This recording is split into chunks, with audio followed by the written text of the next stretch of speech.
पहली खबर दिल्ली विधानसभा चुनाव से जुड़ी हुई है। बड़ी खबर यह है कि आज चुनाव की तारीखों का ऐलान हो सकता है। दोपहर 2 बजे का वक्त बताया जा रहा है जब चुनाव आयोग तारीखों का ऐलान करेगा और यह संभावना जताई जा रही है कि एक ही चरण में चुनाव हो सकते हैं, क्योंकि अब जल्द ही आचार संहिता लागू होने वाली है और आज दोपहर 2 बजे चुनाव आयोग तारीखों का ऐलान करेगा। हालांकि चर्चा यह है कि एक चरण में ही चुनाव संपन्न कराए जा सकते हैं। अब वो तारीख कौन सी रखी जाएगी, क्योंकि फरवरी के महीने में चुनाव होने हैं और ऐसे में आज चुनाव आयोग दोपहर 2 बजे चुनाव की तारीखों का ऐलान करेगा। एक तरफ बिहार में भी विधानसभा चुनाव होने हैं तो दूसरी तरफ दिल्ली में भी विधानसभा चुनाव होने हैं, तो चुनाव आयोग तारीखों का ऐलान करेगा। दिल्ली में फिलहाल 70 विधानसभा सीटें हैं और बहुमत के लिए आंकड़ा 36 चाहिए और दूसरी तरफ तमाम जितनी भी राजनीतिक पार्टियां हैं, चाहे हम आम आदमी पार्टी की बात करें, सबसे पहले अपने 70 उम्मीदवारों की लिस्ट जारी कर दी थी। कांग्रेस की ओर से भी लिस्ट जारी की गई, तो वहीं बीजेपी की ओर से अभी तक 29 उम्मीदवारों की लिस्ट जारी की गई है और बाकी के 41 उम्मीदवार कौन होंगे ये देखना होगा। लेकिन आज चुनाव आयोग तारीखों का ऐलान करने वाला है।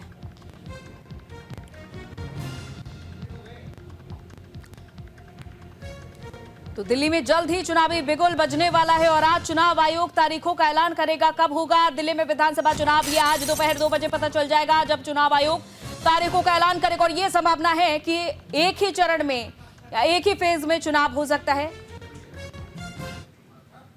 तो दिल्ली में चुनावी बिगुल बजेगा और आज होगा चुनाव की तारीखों का ऐलान। दोपहर 2 बजे चुनाव आयोग की प्रेस कॉन्फ्रेंस होगी और पिछली बार जहां 6 जनवरी को ऐलान हुआ था और आज है 7 जनवरी, यानी कि एक ही दिन आगे हुआ है और पिछली बार एक फेज में चुनाव संपन्न हुआ था और इसी को लेकर यह संभावना जताई जा रही है कि इस बार भी एक ही फेज में चुनाव हो सकता है। तो 11 फरवरी को दिल्ली चुनाव के नतीजे पिछली बार आए थे, यानी कि 2020 के चुनाव में 12 से 14 फरवरी के बीच चुनाव की संभावना जताई जा रही है। इस बार 18 फरवरी को रिटायर होने वाले सीईसी राजीव कुमार मिल्कीपुर सीट पर भी उपचुनाव का ऐलान हो सकता है। तो फिलहाल दिल्ली विधानसभा चुनाव के साथ साथ मिल्कीपुर विधानसभा सीट पर उपचुनाव की तारीख का ऐलान हो सकता है और आज ही चुनाव की तारीखों का ऐलान होगा। 2020 के विधानसभा चुनाव में जहां 6 जनवरी को ऐलान किया गया था चुनाव की तारीख का और इस बार आज 7 जनवरी है, तो दोपहर 2 बजे का ये वक्त बताया जा रहा है जब चुनाव आयोग तारीखों का ऐलान करेगा। देखना यह होगा कि इस बार का विधानसभा चुनाव 2020 के विधानसभा चुनाव से कितना अलग होता है, क्योंकि जो त्रिकोणीय मुकाबला देखने को मिल रहा है कई विधानसभा सीट पर कौन किसे मात देता है देखना होगा, क्योंकि एक तरफ आम आदमी पार्टी तो दूसरी तरफ कांग्रेस और बीजेपी दोनों ही मिलकर आम आदमी पार्टी पर अटैक करते हुए नजर आ रहे हैं। वार पलटवार का दौर भी जारी है, बयानबाजी के तीर भी छोड़े जा रहे हैं, तो दूसरी तरफ लिस्ट भी जारी हो चुकी है उम्मीदवारों की। आनंद हमारे संवाददाता इस खबर पर हमारे साथ जुड़ चुके हैं। आनंद, दिल्ली विधानसभा चुनाव को लेकर चुनाव आयोग आज तारीखों का ऐलान करने वाला है, क्या कुछ अहम जानकारी? कि हमने लगभग 4 से 5 दिन पहले इस चीज को ब्रेक किया था कि 7 तारीख को चुनाव होंगे और दिल्ली में आचार संहिता लग जाएगी। आज हम एक चीज और ब्रेक करना चाहते हैं कि जो विधानसभा चुनाव होंगे वो एक चरण में होंगे और लगभग प्रचार के लिए 32 दिनों का समय दिया जाएगा सभी पार्टीज को, जिसमें तमाम उम्मीदवार अपना प्रचार प्रसार कर सकते हैं और कहीं ना कहीं तमाम पॉलिटिकल पार्टीज अपनी विचारधारा अपने मुद्दों को लेकर जनता के बीच में जाएंगे।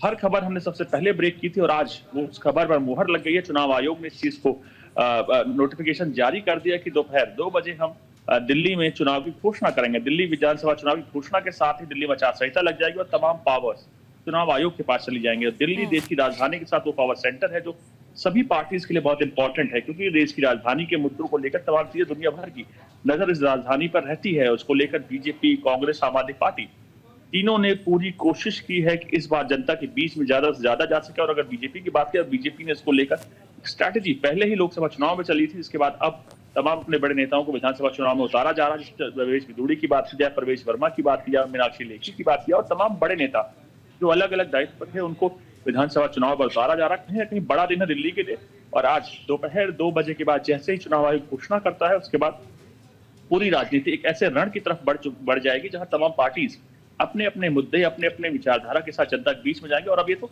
समय बताएगा किसकी सरकार बनती है, लेकिन तमाम दांव पेच आजमाए जाएंगे और कहीं ना कहीं दिल्ली का रण बेहद ही दिलचस्प होगा। जी। बिल्कुल, दिल्ली का रण बेहद दिलचस्प होने वाला है, लेकिन इस बार का चुनाव देखा जा रहा है आनंद बेहद अलग होने वाला है, जहां बीजेपी एक तरफ पूरी कोशिश में है तीसरे विधानसभा चुनाव में भी कि किसी तरह से दिल्ली की सत्ता अब अपने हाथ में लेनी है, क्योंकि भले ही केंद्रीय जहां केंद्र से तमाम जैसे सांसद की बात कर ले, नेशनल सेक्रेटरी की बात कर ले, नेशनल जनरल सेक्रेटरी की बात कर ले, ऐसे लोगों को मैदान में उतारा गया है, यानी कि वीवीआईपी सीटें जो है। तो दूसरी तरफ कांग्रेस भी आम आदमी पार्टी पर ही अटैक करते हुए नजर आ रही है। तो ये जो त्रिकोणीय मुकाबला है इस बार आनंद, वो बेहद दिलचस्प नजर आ रहा है। बिल्कुल अंजनी, दिल्ली के लिए ये विधानसभा चुनाव बहुत इंपॉर्टेंट है और बीजेपी के लिए तो खासकर, क्योंकि आपको समझना होगा बीजेपी की जो रणनीति है, और या कहें दिल्ली में जो सत्ता है, लगभग 25 साल से बीजेपी दूर है। देश की राजधानी या कहें केंद्र में वो राज कर रही पिछले 10 साल से, और 15वां साल 5 साल की जनता ने और उस पर सहमति जताई है। लेकिन 25 साल से शीला पहले 15 साल तक मुख्यमंत्री रही दिल्ली, और उसके बाद 10 साल से केजरीवाल हैं। बीजेपी इन दोनों ही दौरान समय काल के दूर रही। यही बात है, बीजेपी इस बार पूरी ताकत के साथ उतर रही है, रण में स्ट्रैटेजी के साथ उतर रही है, क्योंकि आपको समझना होगा जो आम आदमी पार्टी का पहला औरा होता था, उससे पूरी तरह से आम आदमी पार्टी से विपरीत है। कई गंभीर धाराओं में एफआईआर दर्ज हैं, कई बड़े नेता, जिसमें खुद अरविंद केजरीवाल की अगर बात की जाए, मनीष सिसोदिया की बात की जाए, सत्येंद्र जैन की बात की जाए, संजय सिंह की बात की जाए, तमाम बड़े नेता जेल जा चुके हैं। आबकारी नीति घोटाले का आरोप लगा है, बाकी कई गंभीर आरोप लगे हैं। मामला यहाँ तक है कि कई मामलों में एलजी सिफारिश तक जांच की कर चुके हैं, उसके साथ साथ एनआईए भी एक मामले की जांच कर रही थी, जो सीधे नेशनल सिक्योरिटी से जुड़ता। तो कई मुद्दों के ऊपर इस वक्त कहीं ना कहीं सीधा आरोप आम आदमी पार्टी पर लगा है, और सीधे तौर पर बीजेपी इसको आपदा में अवसर के तौर पर देख रही है, और सीधा अवसर के लिए उन्होंने इस बार पूरी स्ट्रैटेजी बनाई है। और तमाम बड़े नेता की बात की है तो उनको उतारा गया। दरअसल एक एक सीट पे बीजेपी ने अब की बार कोशिश की है कि आरोप पत्र लाया जाएगा, एक एक वादों को लेकर मैनिफेस्टो बनाया जाएगा, क्योंकि मैनिफेस्टो अभी तक बीजेपी का जारी नहीं हुआ। बीजेपी के दिल में क्या है उसको लेकर कुछ दिनों में चीजें 1-2 दिन के अंदर स्पष्ट हो जाएंगी, सीधे मैनिफेस्टो आने वाला है। लेकिन आपको समझना होगा आरोप पत्र उन्होंने एक एक विधानसभा सीट को लेकर बनाया है, क्या वादे किए गए थे, क्या हुआ, उसकी तमाम चीजें लोग जनता के बीच में बीजेपी नेता रख रहे हैं। तो बीजेपी इस बार पूरी आशा में है कि जो अब की का समय है वो आपदा में अवसर है उनके लिए, और पूरी ताकत के साथ बीजेपी जब चुनाव में लड़ती है या कहीं उतरती है तो पूरा एक वैक्यूम सा बनाती है, और कहीं ना कहीं उसका आपका साफ तौर पर इस चुनाव में, विधानसभा चुनाव में देखने को मिलेगा। कई बड़े नेता सेंटर के आएंगे, चुनाव प्रचार करेंगे, और कहीं ना कहीं अपनी पार्टी को लेकर वोट मांगेंगे। और उसके साथ जब बीजेपी अपने खुद बड़े नेताओं को दिल्ली बीजेपी को उतार रही है तो उसका मकसद अपने आप में इंपॉर्टेंट होता है। तीनों बड़े नेता आम आदमी पार्टी के, अरविंद केजरीवाल की आप बात की जाए, उनके सामने प्रवेश साहिब सिंह वर्मा को उतारा गया, बड़े नेता हैं, जाट नेता हैं, उनको उतारा गया है। आतिशी की अगर बात करें, मुख्यमंत्री हैं, वर्तमान में कालका जी विधानसभा सीट जीता हुआ उन्होंने, अब उनके सामने रमेश बिधूड़ी को बड़े गुर्जर नेता है, एक और उनका माना जाता है। उसके साथ साथ मनीष सिसोदिया जंगपुरा से उम्मीदवार बनाया है आम आदमी पार्टी ने, उनके खिलाफ तरविंदर सिंह मरवा बड़े सीनियर नेता है, कांग्रेस के टाइम में 3 बार सांसद विधायक रह चुके हैं, उसके बाद बीजेपी ने फिर उनको अपना उम्मीदवार बनाया। तो बड़े नेताओं को उनके सामने उतारा गया। दरअसल बीजेपी की कोशिश है इसके पीछे कि बड़े नेताओं को विधानसभा में जाने से रोका जा सके। कहीं ना कहीं एक मेंटली प्रेशर उनके ऊपर खुद होगा, क्योंकि अपनी सीट बनाना बड़ा मुश्किल होगा उनके लिए, तो वो बाकी जगह कैंपेन नहीं कर सकते। इसको लेकर बीजेपी ने एक स्ट्रेटेजी बनाई है, और उसके साथ ही उतर रही बीजेपी। अब देखने वाला बात ये होती है कि समय किसके साथ जाता है, और कहीं ना कहीं दिल्ली की जनता किसके साथ जाती है। क्योंकि दिल्ली की जनता किसके साथ जाएगी कहा भी नहीं जा सकता आनंद, क्योंकि जिस पार्टी ने 15 साल तक दिल्ली पर राज किया, आज वो पार्टी अपना जनाधार पूरी तरीके से खो चुकी है, यानी कि कांग्रेस। और बीजेपी की बात कर ले, लोकसभा चुनाव में तो बीजेपी ने 2 बार से बेहतर कमाल करके दिखाया। हालांकि देखा गया कि इस बार कुछ कम सीटें रही हैं, लेकिन दूसरी तरफ बीजेपी सिंगल डिजिट पर ही रही है दिल्ली की अगर बात करें तो।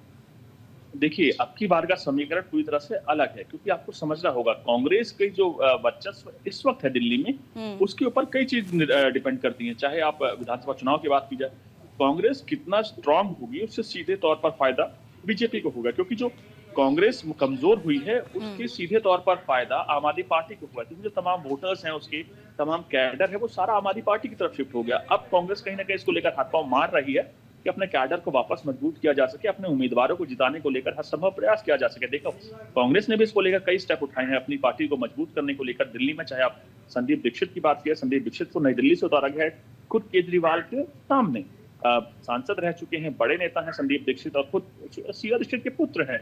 15 साल शीला दीक्षित ने दिल्ली में राज किया था। अब कहीं ना कहीं कांग्रेस इसको लेकर स्ट्रैटेजी के साथ आगे बढ़ी है कि अब की बार कांग्रेस वो अपना खोया हुआ जनाधार अपने कैडर को वापस लाने की कोशिश करेगा और सीधे तौर पर उसका बहुत ही सीधा असर दिल्ली चुनाव में पड़ेगा। अगर कांग्रेस मजबूत होती है तो उससे आम आदमी पार्टी कमजोर होगी, और इतिहास इस चीज की गवाही देता है कि जहां भी त्रिशंकु चीजें हुई हैं, पार्टीज विपक्ष अलग अलग लड़ा है, बीजेपी के लिए फेवरेबल रहा है। और सीधे तौर पर आप देखिए, बीजेपी का अगर आप देखें तो कहीं ना कहीं पिछले विधानसभा चुनाव में देखें और इस लोकसभा चुनाव में देखें तो जो वोट परसेंटेज है वो लगभग बढ़ ही रहा है, लेकिन जो कांग्रेस कमजोर हुई है उसका सीधा तौर पर असर आम आदमी पार्टी को गया है। और आपने देखा कि क्लीन स्वीप आम आदमी पार्टी ने विधानसभा पिछले में किया था, क्योंकि जो कैडर है कांग्रेस का वो पूरी तरह से कांग्रेस आम आदमी पार्टी पर शिफ्ट हो गया, वोटर सारा आम आदमी पार्टी पर शिफ्ट हो गया, जिसके चलते आम आदमी पार्टी को सीधा फायदा हुआ और एक साथ ही तमाम पैरामीटर्स को क्रॉस करते हुए एक अच्छी खासी विधायकों के साथ सरकार बनाने में कामयाब रही। लेकिन अब की बार का समय अलग है, आम आदमी पार्टी का ना वो ऑरा है, ना वो लोगों के बीच में जो जांचें हुई हैं, FIR दर्ज हुई है, नेता जेल गए हैं, वो इमेज रही। तो अब की बार का चुनाव बेहद ही इम्पोर्टेंट है दिल्ली के लिए, बीजेपी के लिए, कांग्रेस के लिए और आम आदमी पार्टी के लिए। क्या तमाम प्रयासों से बीजेपी निकाल पाती है? क्या आम आदमी पार्टी इसको निकाल ले जाएगी, या कांग्रेस कितनी स्ट्रांग होगी? कई चीजों पर अब की बार का चुनाव डिपेंड करेगा और देखने वाली बात ये होती है दिल्ली की जनता किसके साथ जाती है। बिल्कुल, लेकिन देखिए, अगर दिल्ली की जनता की बात की जाए, समय समय पर दिल्ली की जनता भी देख रही है, समझ रही है कि जो दो पार्टियां एक ही मंच पर बड़े पर्दे पर साथ आती हैं, यानी कि लोकसभा चुनाव में अलग अलग हो जाती हैं जब बात आती है दिल्ली की, जब बात आती है हरियाणा की। और जैसे कि आपने कुछ देर पहले कहा कि अलग अलग होकर लड़ना, जिस तरीके से हरियाणा में भी आम आदमी पार्टी और कांग्रेस अलग अलग होकर लड़ी और इसका फायदा सीधे तौर पर बीजेपी को मिला। क्या यही समीकरण, अब सवाल यही उठ रहा है, क्या यही समीकरण बीजेपी को फायदे के तौर पर साबित होगा? और दूसरी बात, जैसा कि आपने खुद कहा कि तमाम जो जांचें हुई, चाहे वो शराब घोटाले की बात कर ले या फिर स्कूलों में क्लासेस में जो घोटाला देखने को मिला, ऐसी तमाम बातें देखने को मिली है जिसका सीधा प्रभाव पड़ा है जनता पर और बीजेपी को कहीं ना कहीं यहाँ जमीन टटोलने को मिल सकती है इस बार के विधानसभा चुनाव में।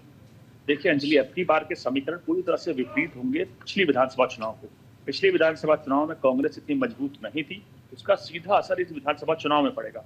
और अब की बार एक समीकरण ये भी सामने निकल कर आ रहा है, कई ऐसे राज्य रहे जहां आरएसएस ने फुल सपोर्ट करा बीजेपी को। चाहे आप महाराष्ट्र की बात कीजिए, देखिए विपक्ष वहां से क्लीन स्वीप हो गया। हरियाणा की बात की जाए, आरएसएस ने सपोर्ट किया, वहां पे बीजेपी की सरकार तीसरी बार बनी और अच्छे खासे मार्जिन से बनी।